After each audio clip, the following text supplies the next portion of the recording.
Hello, Radhe Radhe आप सभी लोगों को। कैसे हैं आप सभी लोग? उम्मीद करूंगा कि स्वस्थ होंगे, मस्त होंगे, एकदम ज़बरदस्त होंगे। तो चलिए, आप अपनी तैयारी को बेहतर बेहतर तरीके से कर पा रहे होंगे, आपसे उम्मीद है। तो चलिए, कल हम लोगों ने प्रोनाउन ख़त्म किया है, ठीक है।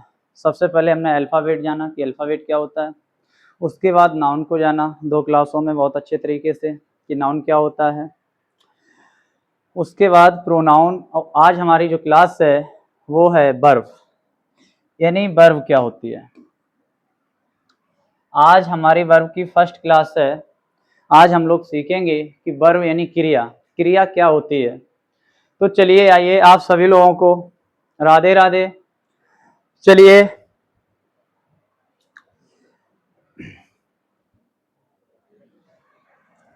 यानी वर्ब बेसिक क्रिया। वर्ब किसे कहते हैं आपको बता दें। क्रिया any word which show action and state are is called verb.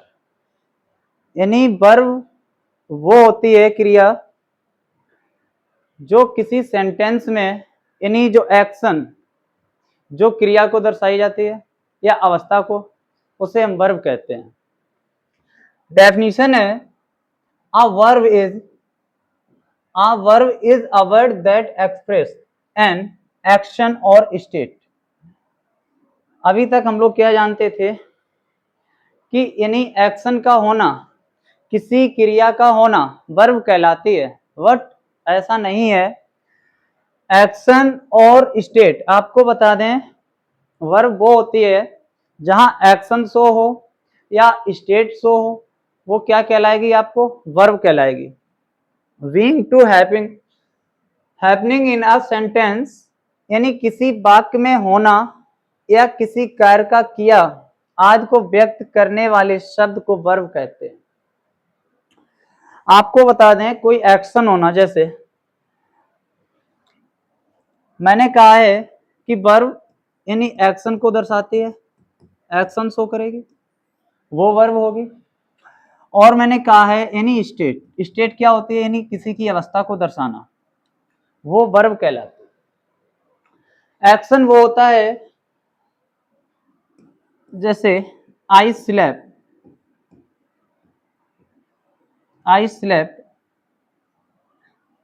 Him, यानी मैंने उसे स्लैप किया, यानी ये स्लैप किया तो ये क्या हुआ? यानी मैंने किसी को मारा, तो ये एक्शन हुआ।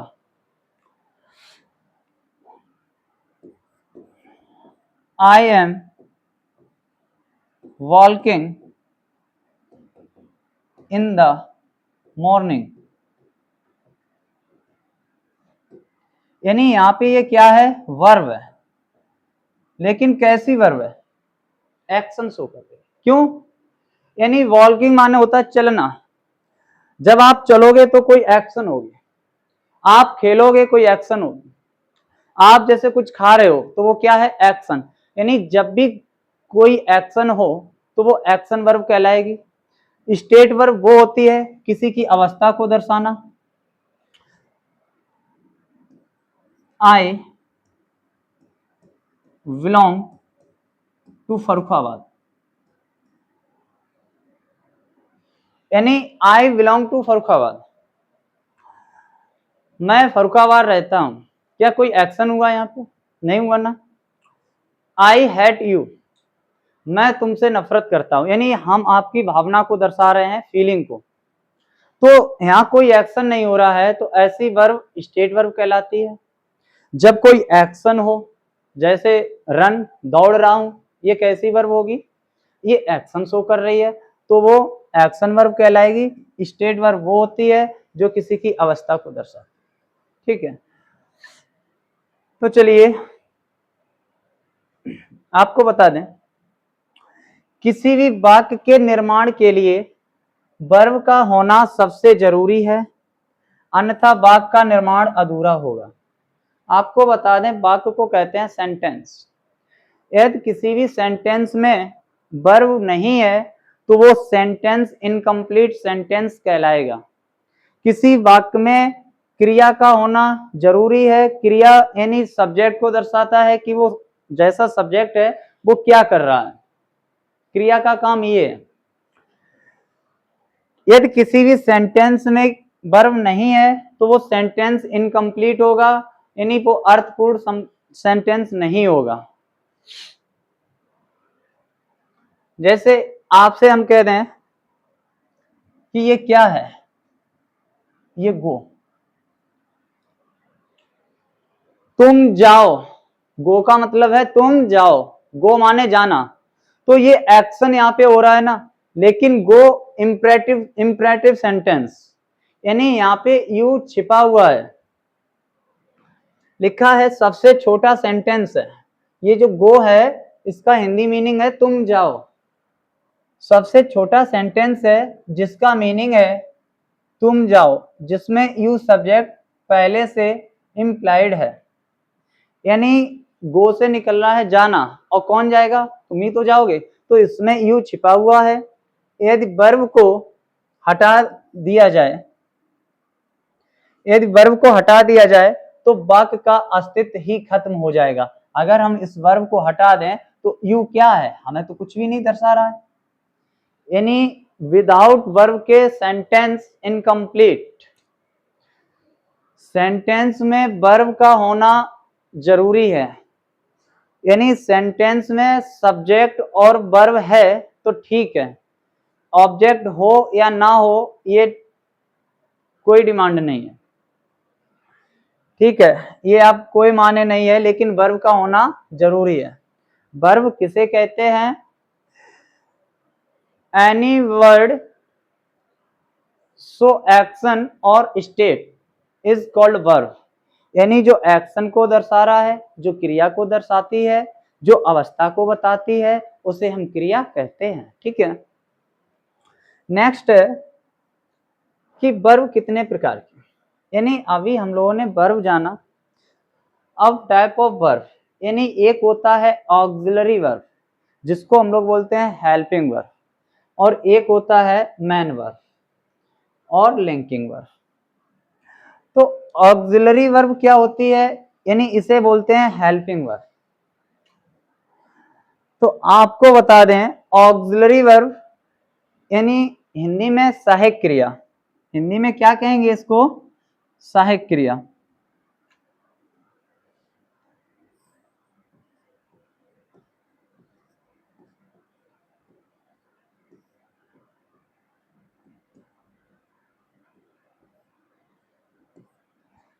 सहायक क्रिया, ठीक है। जो हेल्पिंग वर्ब होगी वो टू टाइप्स में, एक होगी प्राइमरी ऑक्सिलरी और एक मॉडल वर्ब।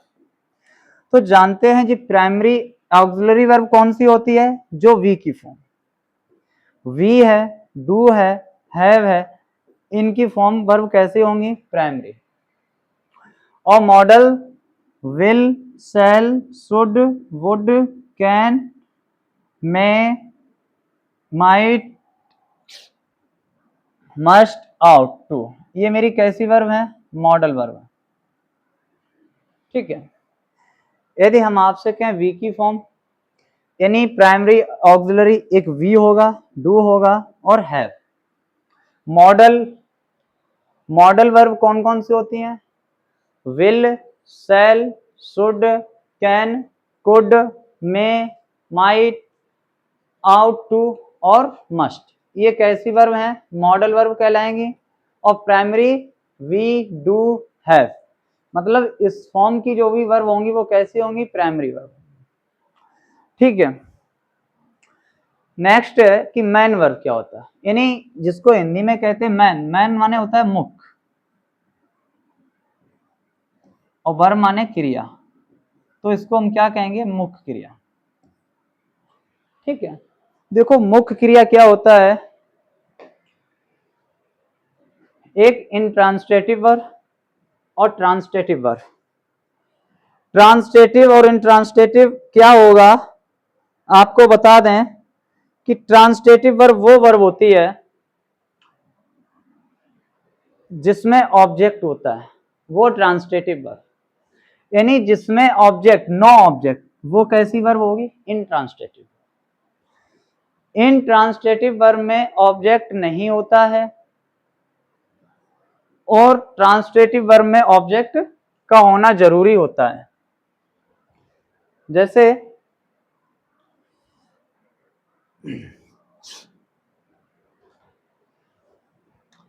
ट्रांसिटिव वर्ब यानी मोनोट्रांसिटिव, ओनली वन ऑब्जेक्ट, जिसमें एक ऑब्जेक्ट होगा, एक कर्म होगा, वो मोनोट्रांसिटिव वर्ब होगा। डाई ट्रांसिटिव यानी जिसमें दो ऑब्जेक्ट होंगे, जिसमें दो ऑब्जेक्ट होंगे वो कैसा होगा? Ditransitive. जिसमें एक ऑब्जेक्ट होगा यानी कर्म, वो मोनोट्रांसिटिव। तो आप समझ गए हो कि ट्रांसिटिव में ऑब्जेक्ट का होना जरूरी है या नहीं है। तो आप कहेंगे कि बिना ट्रांसिटिव यानी ऑब्जेक्ट नहीं है तो वो वर्ब ट्रांसिटिव वर्ब नहीं हो सकती है। ट्रांसिटिव वर्ब के बाद ऑब्जेक्ट का होना अति आवश्यक है। इन ट्रांसिटिव में कोई ऑब्जेक्ट नहीं होता है।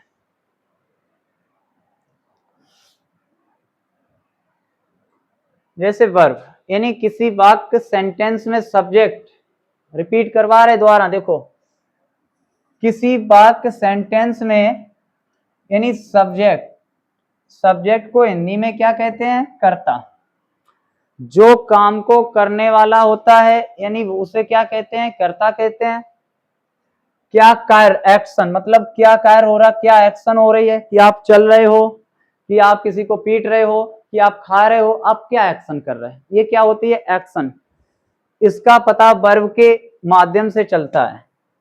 यानी जो हम बता दें आपको, जो सब्जेक्ट यानी कर्ता की जो जानकारी देता है वो हमें वर्ब देती है। अगर वर्ब नहीं होगी सेंटेंस में तो हमें कर्ता की जानकारी नहीं मिलेगी कि सब्जेक्ट क्या कर रहा है, सो रहा है, कि गा रहा है, कि नाच रहा है, कि कूद रहा है, कि खेल रहा है, क्या कर रहा है। ये सारी जानकारी हमें वर्ब देती है। ठीक है। ऑक्सिलरी वर्ब यानी किसी वाक्य में एक साथ दो वर्ब आए तो उनमें से एक सहायक क्रिया यानी हेल्पिंग वर्ब बोलते हैं जिसको। ठीक है। तो एक सहायक क्रिया होगी तथा दूसरी मुख्य क्रिया। किसी सेंटेंस में यदि दो वर्ब आती हैं तो जो एक वर्ब होगी वो क्या होगी? सहायक क्रिया, हेल्पिंग वर्ब होगी, और जो दूसरी वाली होगी वो मेन वर्ब होगी, आपको बता दें। ठीक है, जिसको बोलते हैं मुख्य क्रिया होगी। हेल्पिंग वर्ब को ऑक्सिलरी वर्ब के नाम से भी जाना जाता है। आपसे अगर पूछ दिया जाए कि हेल्पिंग वर्ब को और अदर नाम किस नाम से जाना जाता है, तो auxiliary verb. Auxiliary verb helping verb होती है। ठीक है, और मेन वर्ब मुख्य क्रिया। तो आइए जानते हैं। चिल्ड्रन आर प्लेइंग आउटसाइड यानी जो बच्चे हैं वो बाहर साइड क्या कर रहे हैं? खेल रहे हैं। यानी ये यहाँ पे सब्जेक्ट कौन है? बच्चे हैं। आपको बता दें कि आर एक ये वर्ब है और ये प्लेइंग क्या है? खेलना। हमने अभी आपको बताया प्लेइंग यानी खेलना। जब एक्शन, आप जब खेलोगे तो एक्शन करोगे तो वो क्या कहलाएगी? वर्ब कहलाएगी।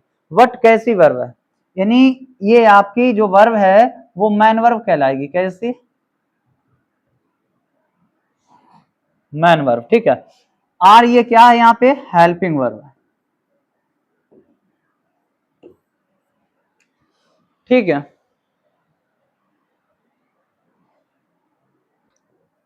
तो यहाँ पे ये चिल्ड्रन क्या है? सब्जेक्ट है। यानी सब्जेक्ट की जानकारी कौन दे रहा है? एक्शन यानी वर्ब, प्लेइंग खेल रहा है। तो ये जब इसकी जानकारी दे रहा है, ये एक्शन हो रहा है, ये कौन सी वर्ब है आपकी? Man verb. इसको हम मैन वर्ब कहेंगे।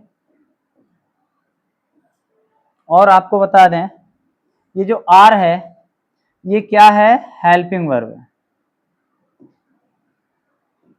कैसी वर्ब है? Helping verb. और ये आपका ऑब्जेक्ट है। ठीक है।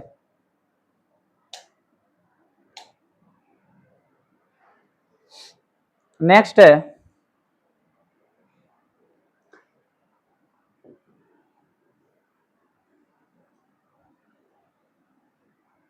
यानी आपको बता दें सेंटेंस में यदि हेल्पिंग वर्ब है या नहीं है कोई दिक्कत नहीं, लेकिन मैन वर्ब का होना अति आवश्यक है। सेंटेंस बिना मैन वर्ब के सेंटेंस इनकम्प्लीट होगा, ठीक है। जैसे आपको बता दें हेल्पिंग वर्ब यानी ऑक्सिलरी वर्ब, हेल्पिंग वर्ब को ही हम क्या कहते हैं, ऑक्सिलरी वर्ब कहते हैं, ठीक है। He does not eat mango, तो यहाँ पे ये हेल्पिंग वर्ब क्या हुई, ये हेल्पिंग वर्ब है। ईट यहाँ पे कैसी वर्ब है, ये मैन वर्ब है, ये आपकी मैन वर्ब है। और डज क्या है, हेल्पिंग वर्ब है। लेकिन ये नॉट क्या है, क्या कोई बता सकता है कि नॉट क्या है?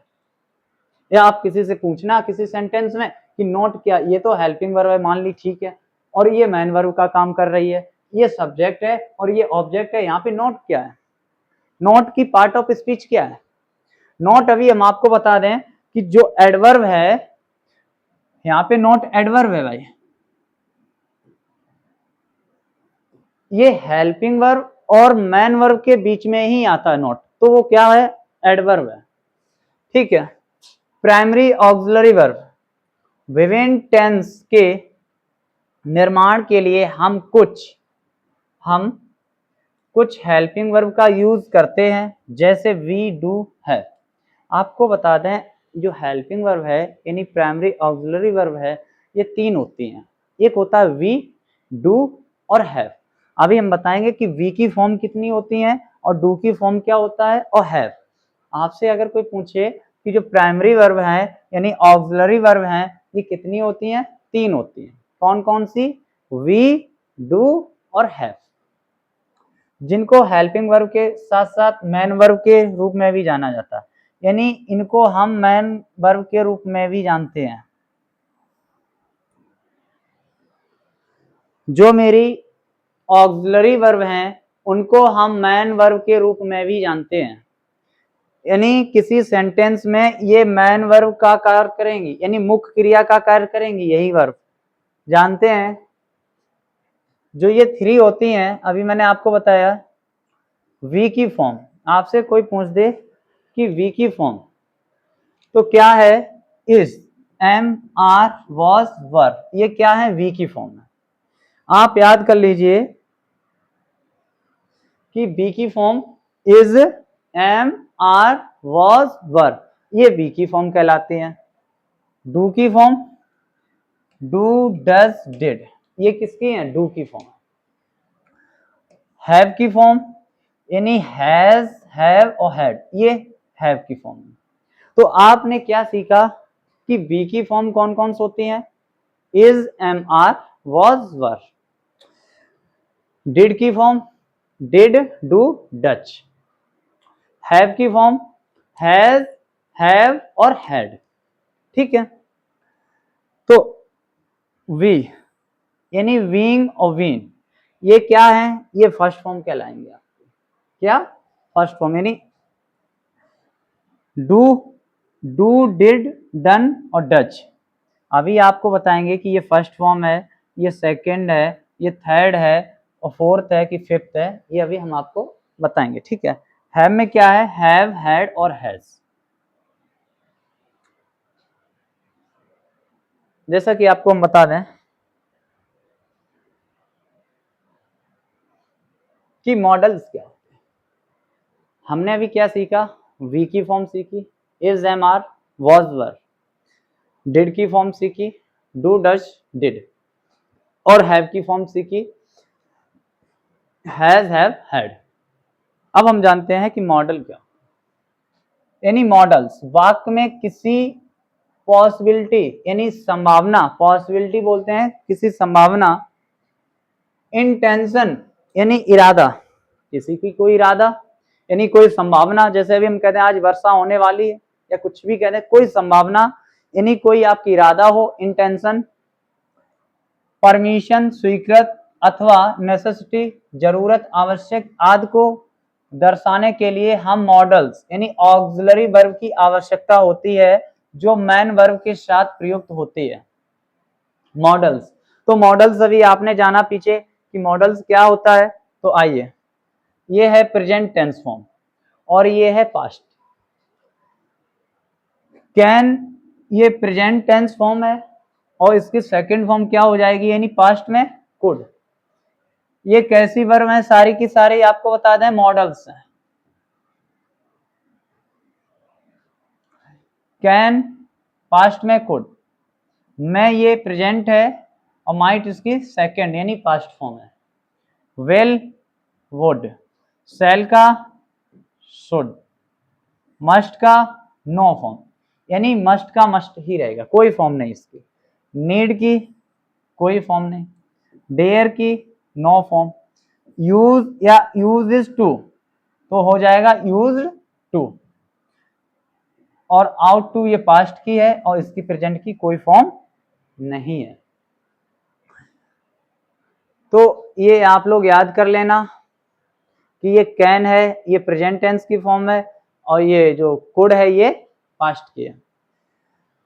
शैल, शुड, विल, वुड, मस्ट कोई फॉर्म नहीं। तो ये मेरी कैसी वर्ब है, मॉडल्स हैं, यानी जहां पॉसिबिलिटी की बात हो, इंटेंशन की बात हो तो वहां ये यूज होता है। ठीक है, ये यूज करना आपको हम टेंसेस में बताएंगे। ठीक है, तो अभी तो पार्ट ऑफ स्पीच हम लोग जान रहे हैं तो वो पहले जान लीजिए। जैसा कि दोनों फॉर्म प्रेजेंट तथा पास्ट में दिया गया, इनमें से कुछ मॉडल्स ऐसे हैं जिनको फ्यूचर टेंस, कुछ को पास्ट टेंस तथा कुछ को प्रेजेंट टेंस में प्रयोग करते हैं। यानी जो अभी मैंने आपको बताया है जो मॉडल्स वर्ब हैं ये कुछ तो हम फ्यूचर में भी यूज कर लेते हैं और कुछ को पास्ट और कुछ प्रेजेंट में, मतलब हम लोग क्या कर सकते हैं। ठीक है, यह सब कंटेक्स्ट के अनुसार निर्धारित होता है कि किस भाव को कौन सा मॉडल व्यक्त करने के लिए प्रयुक्त किया जाएगा। वो तो अकॉर्डिंग टू सिचुएशन कि वहां पे कैसा सेंटेंस है, क्या चीज है, क्या इंटेंशन हो रहा है, क्या इरादाएं हैं, क्या भाव है क्या नहीं है, अकॉर्डिंग टू सेंटेंस के अकॉर्डिंग ही हम मॉडल वर्ब को लगाएंगे कि कब प्रेजेंट की आएगी और कब पास्ट में है। ठीक है,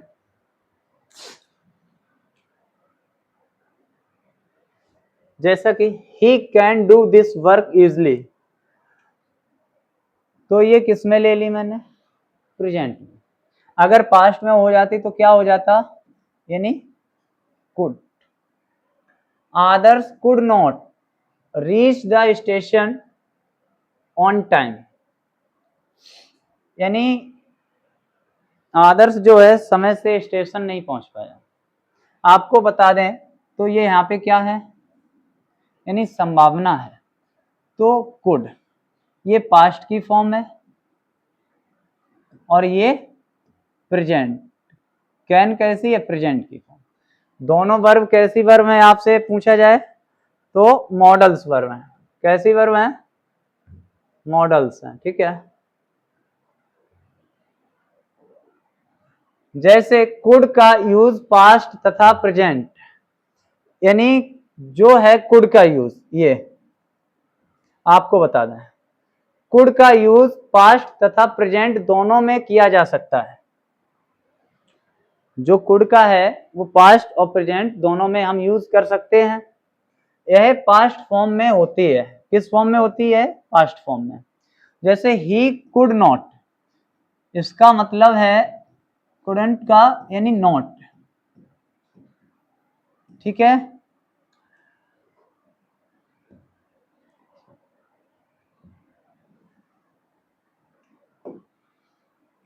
he could not run to catch the train। Second है could you please repeat your question। Present form ये किसकी फॉर्म में है, ये प्रेजेंट फॉर्म में है और ये किसकी फॉर्म में आ रहा है, यहाँ पे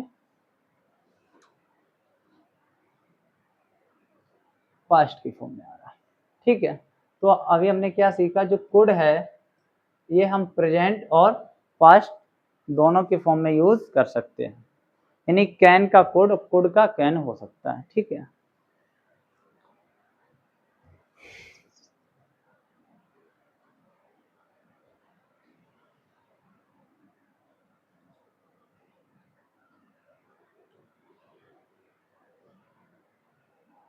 जैसे अभी आपको बता दें कि जो मेरी कल की क्लास होगी उसमें हम और भी कुछ वर्ब्स जानेंगे कि कैसे क्या है, जो एग्जाम्पल लेके आएंगे कि first form, second form, third form और फोर्थ फॉर्म, फिफ्थ फॉर्म क्या होता है।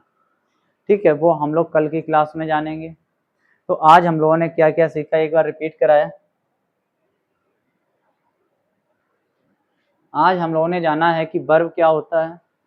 तो any word which show action और स्टेट आर कॉल्ड वर्ब, यानी जो किसी एक्शन को दर्शाए, अवस्था को दर्शाए, उसे हम क्रिया कहते हैं, उसे हम वर्ब कहते हैं। ठीक है,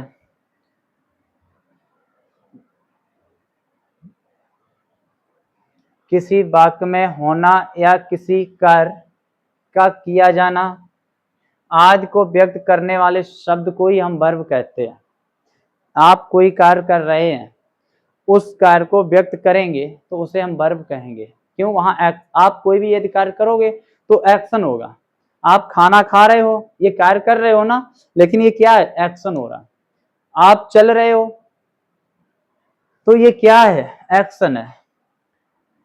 यानी विदाउट वर्ब, बिना क्रिया के वाक्य अपूर्ण होगा। यानी जो क्रिया है वो हमें सब्जेक्ट के बारे में जानकारी बताता है, कर्ता के बारे में बताता है कि कर्ता यहाँ पे क्या कर रहा है, नाच रहा है कि पढ़ रहा है।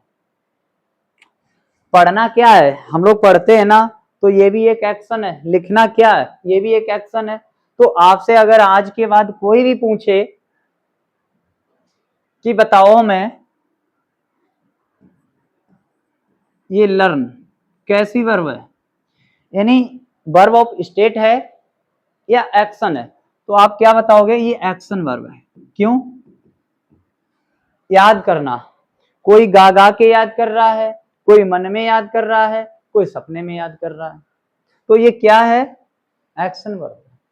आपसे हम कहने ये राइट क्या है, ये भी एक्शन वर्ब है। क्यों? आप लिख रहे हो, यानी आप एक्शन को शो कर रहे हो, तो ये कैसी वर्ब होगी?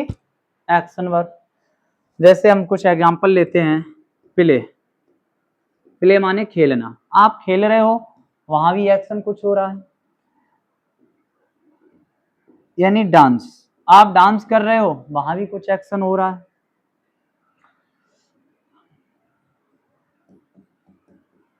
ईट, आप खा रहे हो, वहां भी आप एक्शन कर रहे हो। तो ओवरऑल यहां से मैंने आपको क्या सिखाया कि जब भी कोई एक्शन हो, जब भी कोई एक्शन हो तो वो वर्ब कैसी होगी? यानी एक्शन वर्ब कहलाएगी। आपको बता दें कि वर्ब ऑफ स्टेट, जैसे ये लव है, आई लव माई मदर, तो यहाँ पे लव है, क्या हमने लव कहा? यानी तो यहाँ पे क्या कुछ आपको बता दें एक्शन शो हो रही है ना? नहीं हो रही। जैसे हैट है,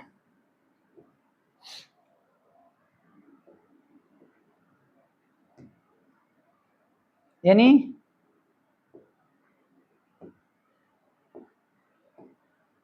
हैट यानी नफरत करना। क्या ये कोई एक्शन शो कर रही है? हम तुमसे नफरत करते हैं, क्या हम कोई एक्शन कर रहे हैं? नहीं कर रहे ना, यानी भावना को, अपनी भावनाओं को दर्शा रहे हैं।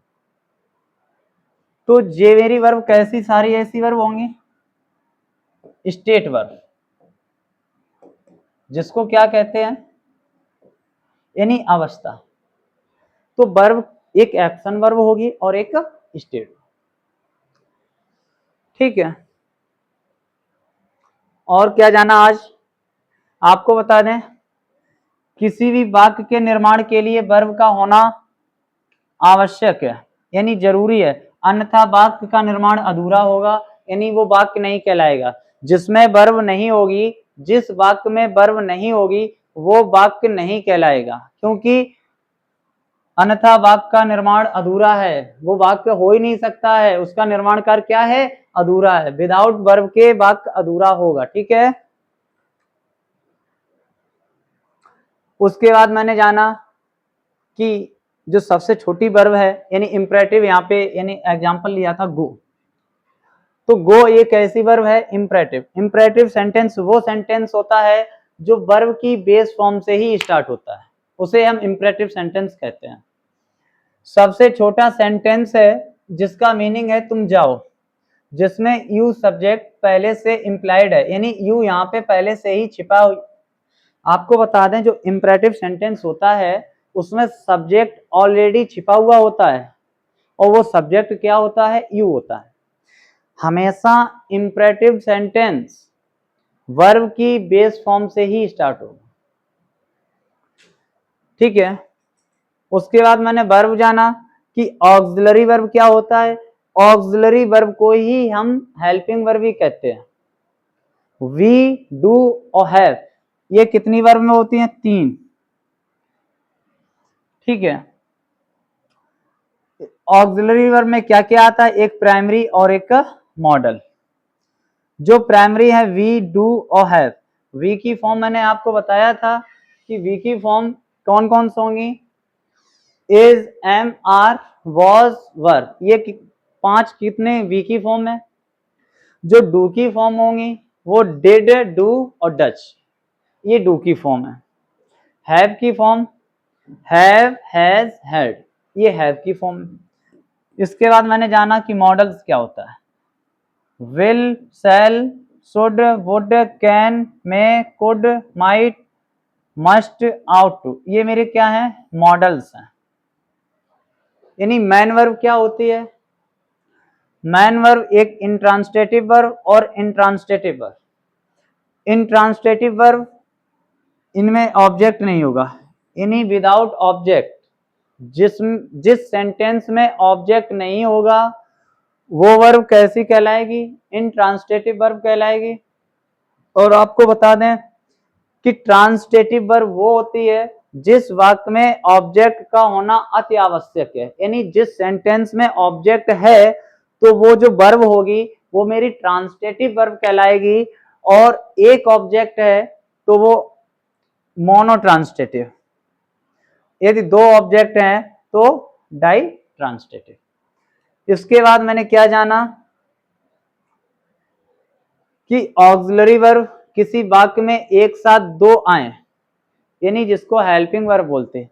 यदि किसी सेंटेंस में एक साथ 2 आए, जैसे आपको बता दें ही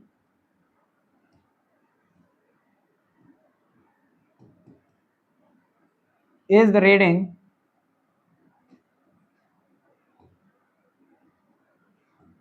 द बुक, तो यहाँ पे एक ये वर्ब है और एक ये बी की फॉर्म है इज। यहाँ पे वर्ब कितनी है, एक और एक 2, तो यहाँ पे वही चीज बोला गया है कि तथा दूसरी वर्ब यानी मुख्य क्रिया मैन वर्ब होगी, और जो पहली वर्ब होगी ये कैसी वर्ब होगी, हेल्पिंग वर्ब, यानी हेल्पिंग सहायक क्रिया होगी, और जो दूसरी रीडिंग ये मुख्य क्रिया होगी मैन वर्ब। तो आप जान गए, आप किसी सेंटेंस में अब देख के बता सकते हो कि इसमें मैन वर्ब क्या है, रीडिंग, और मैन वर्ब से पहले आई वर्ब कैसी कहलाएगी, हेल्पिंग, क्योंकि इसकी हेल्प कर रहा है। तो ये हेल्पिंग वर्ब है और ये मैन वर्ब है और ये सब्जेक्ट है, ये ठीक है।